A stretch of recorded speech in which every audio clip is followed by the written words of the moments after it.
everybody, it's Lindsay from North End Organic Nursery, and I want to talk to you today about something that's probably the furthest thing from your mind, and that's your fall garden. We haven't even hit 100 degrees here in the Treasure Valley yet on the 1st of July, but it's actually already time to start thinking about starting seeds for things that you want to grow in the fall. Now, the fall garden here in the Treasure Valley is basically a mirror image of the spring garden, with the exception being that I think that spring veggies actually do better in the fall versus in the spring. There's fewer pests, there's cooler temperatures in the evening, things are getting cooler and slower instead of hotter, where a lot of our spring veggies like spinach, chard, kale, arugula, broccoli, cauliflower, as soon as the heat hits, they tend to want to bolt and not taste very good. When you're going into the fall months, they will slow down and get sweeter and have a much lesser chance of transitioning from that delicious edible stage to the inedible stage, and you have a higher chance of getting a good harvest.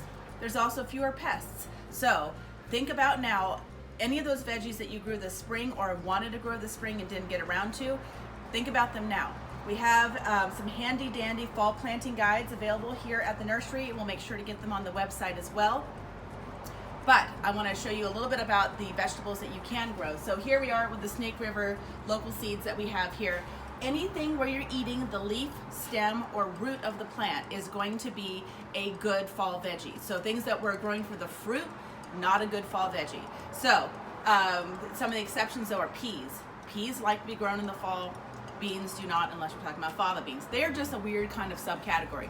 Focus on the things where you're eating the vegetable part itself and not the fruit part. So we've got some great selections here: kale, chard, lettuce, arugula, beets, radishes, carrots, rutabaga, parsnips. There's so many different options. And then over here on this wall,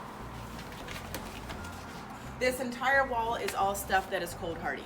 So if you want some help trying to pick out what you can put in your fall garden, please come in and let us know. This Saturday at 2 p.m. we're going to be doing a fall gardening class, and you can come in and figure out all the different dates and how to get prepared for your fall garden. So come down and see us, North End Organic Nursery, 3777 West Chinden Boulevard in Garden City. Bye, y'all.